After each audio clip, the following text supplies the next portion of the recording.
नमस्कार, सत श्री अकाल, आदाब। मैं मयूर आहिर आप सभी का स्वागत करता हूं इस चैनल पे जिसका नाम है बॉलीवुड की अनसुनी कहानियां।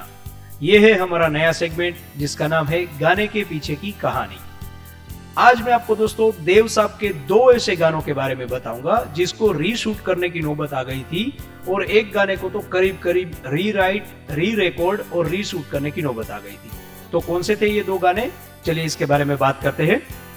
1956 में एक फिल्म आई थी सीआईडी, जिसको प्रोड्यूस किया था गुरुदत्त साहब ने, डायरेक्ट किया था राज खोसला साहब ने और इसका म्यूजिक दिया था ओ.पी. नैयर साहब ने। इस फिल्म के अंदर एक गीता दत्त जी का गाया हुआ गाना है जाता कहां है दीवाने। अब इस गाने की क्या खास बात है वो मैं आपको बताता हूं। ये गाना आप सिर्फ सुन सकते हो, देख नहीं सकते हो। जी हाँ दोस्तों, आपने सही सुना, इस गाने को सिर्फ आप सुन सकते हो। YouTube पे, गूगल पे या इस फिल्म की डीवीडी सीडी लाके आप देख नहीं सकते हो। क्यों?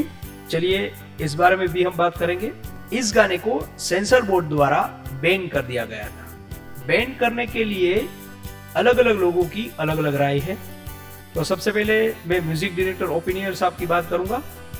उन्होंने एक इंटरव्यू में बताया था इस गाने को बैन कर दिया गया था क्योंकि इस गाने के अंदर एक वर्ड आता है फिफी। फिफी का मतलब सेंसर बोर्ड को समझ में नहीं आ रहा था। वो लोग सोच रहे थे कि इसका कोई गंदा मतलब होता होगा।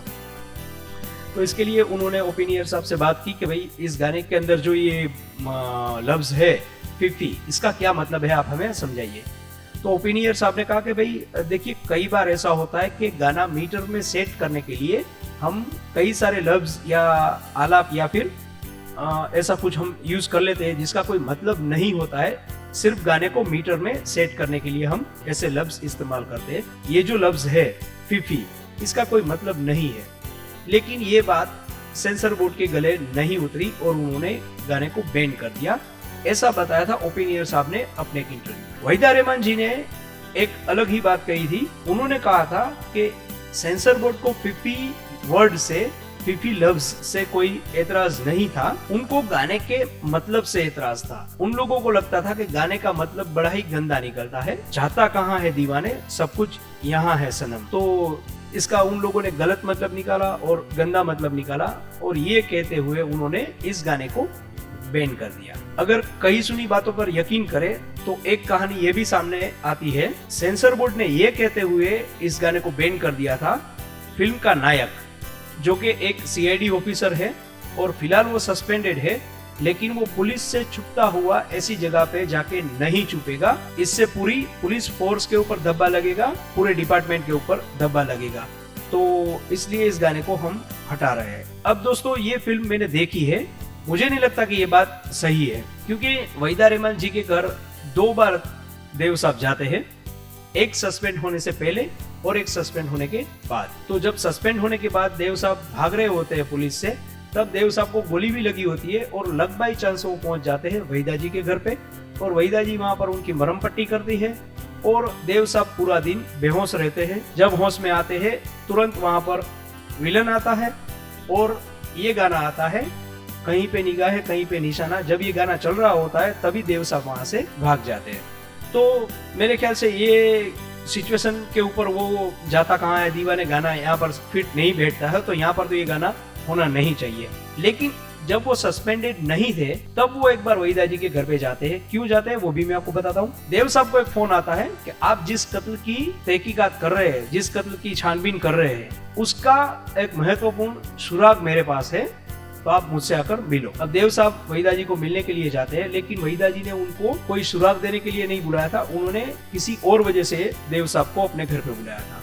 दरअसल वो चाहती थी कि उन्होंने जिस बंदे को लॉकअप में बंद कर दिया है उस बंदे को वो छोड़ दे।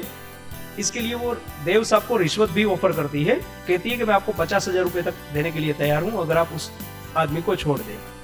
लेकिन देव साहब रिश्वत लेने के लिए तैयार नहीं होते हैं।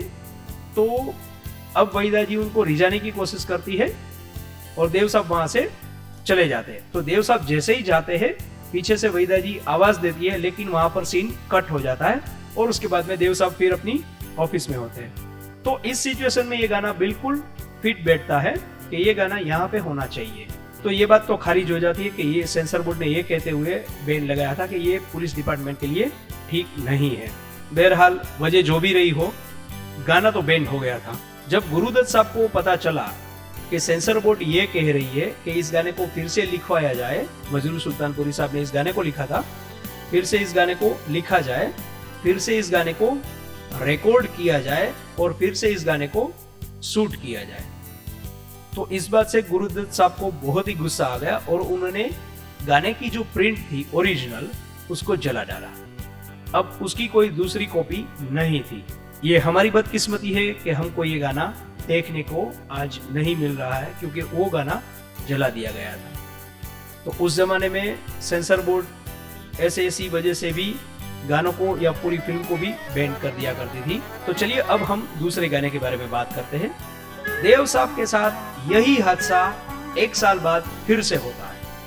उनकी एक फिल्म आती है पेइंग गेस्ट, उसके अंदर एक गाना है माना जनाब ने पुकारा नहीं। ये गाना बैन कर दिया जाता है। दोस्तों, बैन करने की वजह मैं अगर आपको बताऊंगा तो आपको हंसी आएगी कि ऐसी वजह से भी गाना बैन कर दिया जाता है क्या। इसके लिए मुझे पहले आपको गाने की सिचुएशन समझानी पड़ेगी। इस फिल्म को डायरेक्ट किया था सुबोध मुखर्जी ने और म्यूजिक दिया था एस डी बर्मन साहब ने। गाने की सिचुएशन ऐसी है, नूतन जी कॉलेज से घर वापस जा रही है और देव साहब साइकिल लेके उनके पीछे पीछे जा रहे हैं, उनको परेशान कर रहे हैं और ये कह रहे हैं कि चलिए मैं आपको साइकिल में बिठा के आपके घर तक छोड़ देता हूँ। और ये गाना चल रहा है कि माना जनाब ने पुकारा नहीं।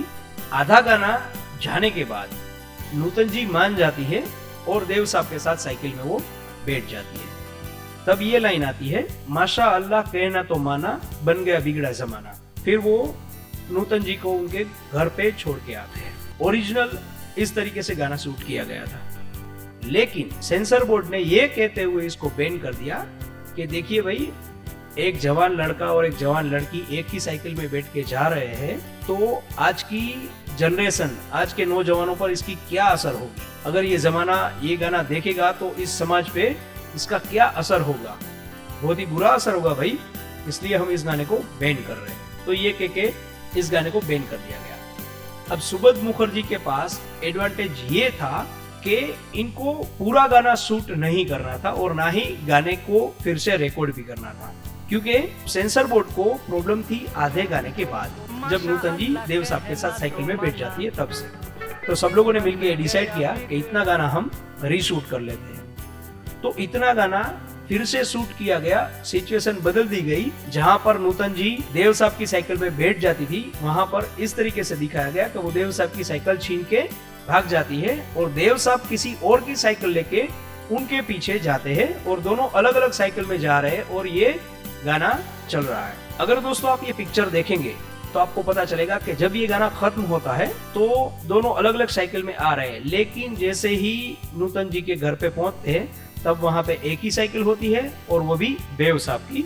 और नूतन जी के पिताजी देव साहब को जैसे ही पीटना शुरू कर देते हैं, बदमाश मेरी बच्ची को परेशान करता है, तब देव साहब ये कह रहे हैं कि मैंने तो देखिए बस लिफ्ट दी थी, इतना कह के वो वहां से भाग जाते हैं। तो इसका यही मतलब हुआ कि ये गाना फिर से शूट किया गया था। आप हो सके तो इस फिल्म को एक बार देखिएगा जरूर। तो इस प्रकार देव साहब के 2 गानों को रीशूट करने की नौबत आ गई थी, लेकिन शम्मी कपूर साहब के साथ तो कुछ अलग हुआ। उनके तो गाने की शूटिंग ही रुक गई। अब क्यों शूटिंग रुक गई, कौन सा था वो गाना, क्या उसका हल निकला और किस तरीके से फिर से गाने की शूटिंग हुई, इसके बारे में मैं आपको बताऊंगा, लेकिन अगले एपिसोड में। तब तक हमारे साथ जुड़े रहिए। जय हिंद, जय भारत।